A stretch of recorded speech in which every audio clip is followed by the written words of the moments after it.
Estudiantes, cordial saludo, bienvenidos a su primera lección de Derecho General.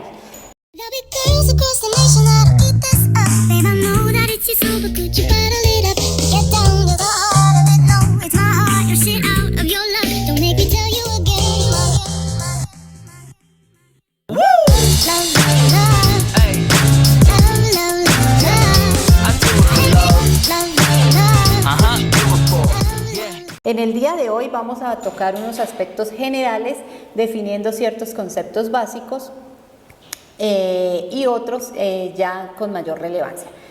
Primero vamos a hablar de la definición de derecho. El derecho es entendido como un conjunto de normas jurídicas de carácter general que se dictan para regir a una sociedad. Las cuales imponen de manera obligatoria unas normas y en caso de no cumplirlas, pues las consecuencias serán unas respectivas sanciones. ¿Por qué es importante el derecho? El derecho es fundamental para cualquier sociedad organizada, teniendo en cuenta que las leyes contemplan ciertas libertades que son fundamentales para enmarcar una vida dentro de la sociedad, una vida organizada dentro de la sociedad. Si no existiera el derecho, entonces la ley del más fuerte primaría en la sociedad y esto traería como consecuencia que el desarrollo social, económico y productivo de la misma pues fuera caótico, ¿cierto? Asimismo, el derecho es relevante cuando tenemos en cuenta que maneja ciertos aspectos como de justicia y de orden, los cuales se consagran con el fin de regular de manera correcta las relaciones humanas dentro del conglomerado social. Por otra parte, tenemos en cuenta los efectos de las leyes. Entonces, estos son dos que básicamente son, primero, que uno de los efectos son derechos, nos otorgan derechos, y el segundo, que nos otorgan ciertos deberes. El primero, cuando hablamos que nos otorgan derechos, hace relación a que son aquellos que confieren libertades y protecciones.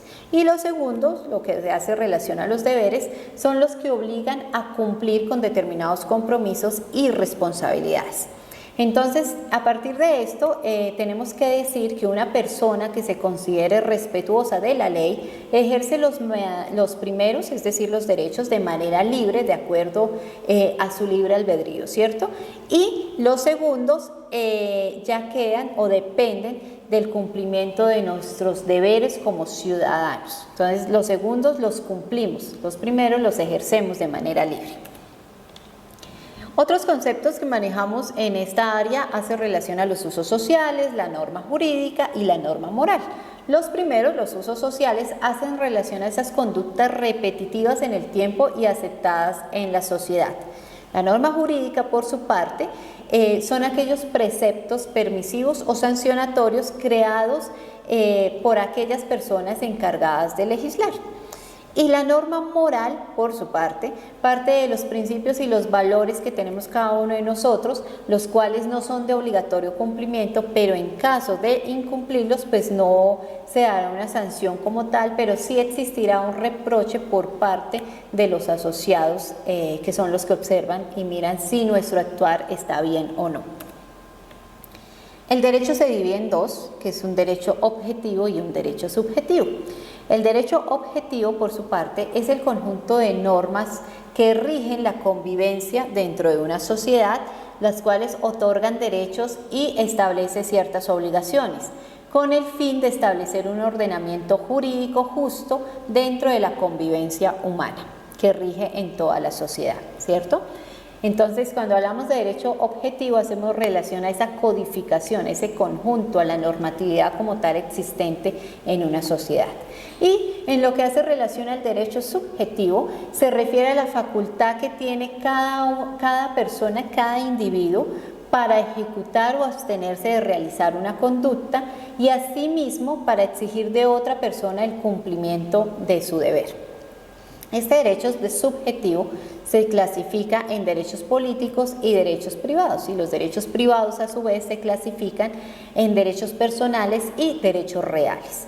Los primeros, los derechos políticos, recuerden su crédito de constitucional, ahí establecimos absolutamente, miramos algunos derechos como el derecho a elegir y ser elegido, el derecho al voto, el derecho de asociación, ¿cierto? Los derechos privados pues son los que nos competen a nosotros como particulares y como les decía se subclasifican en derechos personales, que son aquellos donde nacen las obligaciones correlativas, aquellas de dar, de hacer y de no hacer.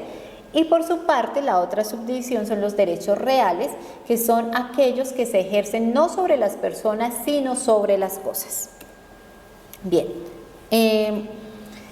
El otro tema que vamos a tratar en el día de hoy hace relación a las fuentes formales, a las fuentes del derecho. Las fuentes del derecho entendidas como todo aquello apto, hechos u objetos que producen, crean u originan el surgimiento del contenido del derecho vigente en un espacio y tiempo determinado dentro de la sociedad. Entonces, las fuentes del derecho se clasifican en tres: fuentes formales, fuentes reales o materiales y fuentes históricas. Las primeras, las fuentes reales o materiales, son aquellas que comprenden un conjunto de factores históricos, políticos, sociales, económicos, culturales, éticos o religiosos que influyen en la creación de la norma jurídica. Ejemplo, ocurre un terremoto. Y este terremoto pues ocasiona graves daños y afecta a muchas personas. Entonces se crea una ley, bien sea a nivel nacional, departamental o local, los cuales vienen a otorgar beneficios pues a las personas afectadas.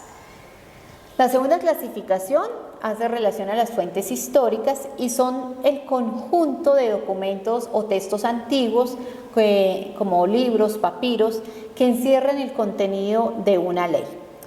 Para ello entonces damos como ejemplo el Código de Hammurabi, el cual fue creado durante el Imperio Babilónico entre 1792 y 1748 a.C., el cual regía pues para el dominio del Imperio Babilónico y fue tallado en una estela de piedra y tenían ciertos artículos como los siguientes.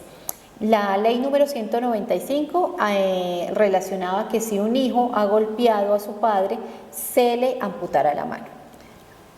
La ley número 196 afirmaba que si un señor ha reventado el ojo a otro señor, pues entonces a este que fue el que agredió a la víctima, pues también se le hará el mismo daño, es decir, se le reventará también su ojo. Y artículos así como de esta índole que nos recuerda aquella ley del talión, ¿no? De ojo por ojo, diente por diente. Bueno, por último, encontramos las fuentes formales, que es aquel conjunto de actos o hechos que realiza el Estado, la sociedad, el individuo para la creación de una ley. Ejemplo, acá en Colombia, ¿quién crea las leyes? Pues el Poder Legislativo. ¿Y el Poder Legislativo cómo está conformado? Pues en un sistema bicameral, conformado por Cámara de Representantes y Senado de la República, los cuales tienen como función principal, pues, crear leyes, ¿cierto? Esas fuentes formales está contemplada dentro de los siguientes, o está conformada mejor, por los siguientes aspectos. La costumbre.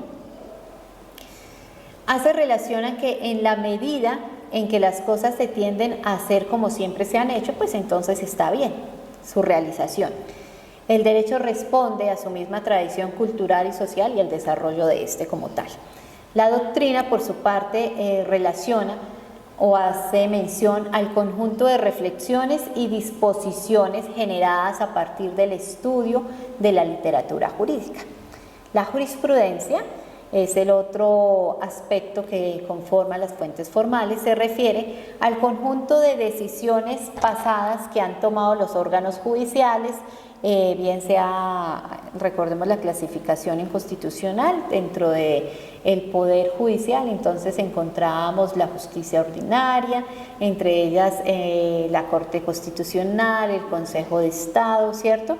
Todas esas decisiones que toman ellos, entonces vienen a ser los antecedentes para la creación de nuevas decisiones, de modo tal que la ley se aplique siempre más o menos de la misma manera ante las situaciones que sean similares y que se presenten.